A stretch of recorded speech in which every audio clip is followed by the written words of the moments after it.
What's going on?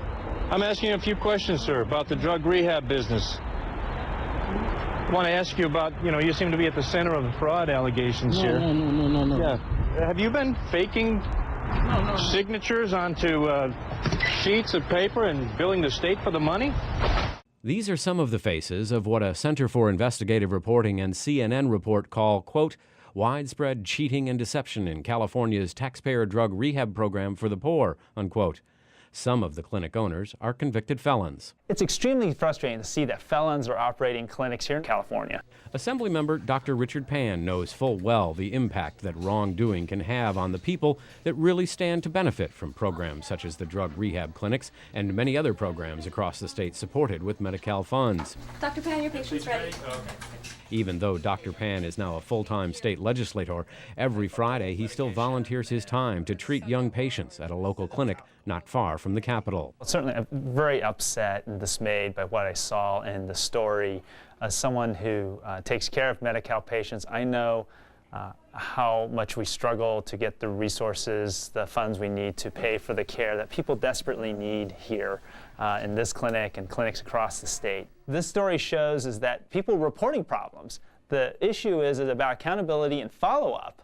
And so what happened? The 2-year investigation found that out of the $185 million spent on drug rehab clinics across the state, $94 million were spent on clinics that have shown signs of deception or questionable billing, and that in many cases, this information was also discovered by program auditors. Dr. Pan, who is the chair of the California State Assembly Health Committee, has called for an oversight hearing to find out why people weren't following up. We need to get to the bottom of this. We need to be sure that the people who have defrauded the state of California, who are harming people who need help, that they are punished, and we need to be sure that the system, that we have the appropriate oversight so this never happens again.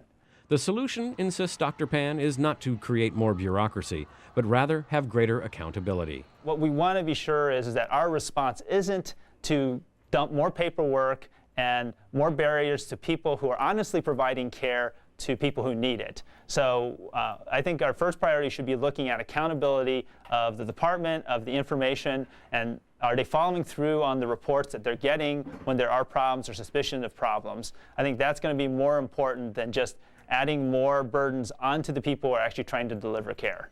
One of the things that I've certainly learned coming into the legislature as someone who is a physician who takes care of Medi-Cal patients is that often there's a difference here in the front lines, here in places like this clinic, and what people, the bureaucrats, may think that's going on in the department. And we need to bring those two together so that there is greater accountability, that we know that people are getting the help they need at the state, and also when there's fraud going on, that we're following through and being sure that we stop that fraud and we punish the people who are trying to take advantage of the people of California.